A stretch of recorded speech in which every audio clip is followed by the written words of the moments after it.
নমস্কাৰ বন্ধু-বান্ধৱীসকল, আজি আপোনালোকৰ লৈ আহিছোঁ কেইটামান অসমীয়া সাঁথৰ।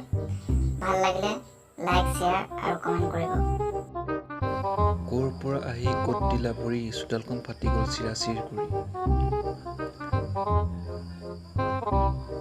ইয়াৰ উত্তৰ ভূমিকম্প।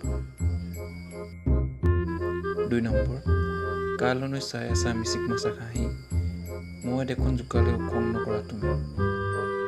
ইয়াৰ উত্তৰটো হৈছে ফটোখন।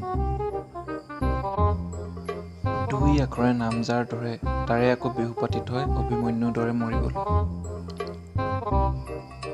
উত্তৰ মাছ ধৰা চেপা।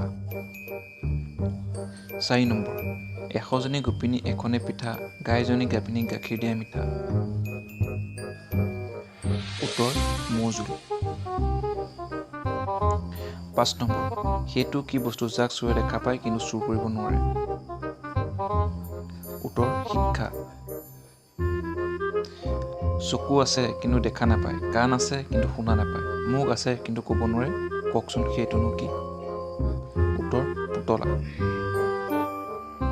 7 নম্বৰ, এডাল লতা পালেগৈ কলিকতা।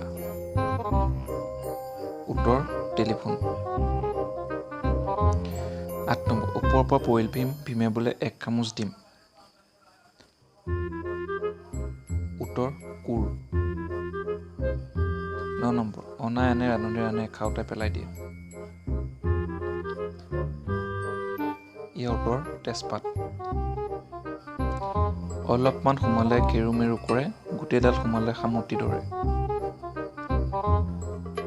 ইয়াৰ উত্তৰ হ'ল খাৰু। এই প্ৰশ্নটি আপোনালোকলৈ আগবঢ়াই দিয়া হৈছে। আপোনালোকে যদি উত্তৰটো জানে তেন্তে কমেণ্ট বক্সত জনাব। কি বস্তু যিমান বাঢ়ি যায় সি আৰু কমি যায়? ভিডিঅ'টো যদি চাই ভাল লাগিল, like, comment, share and subscribe কৰিব।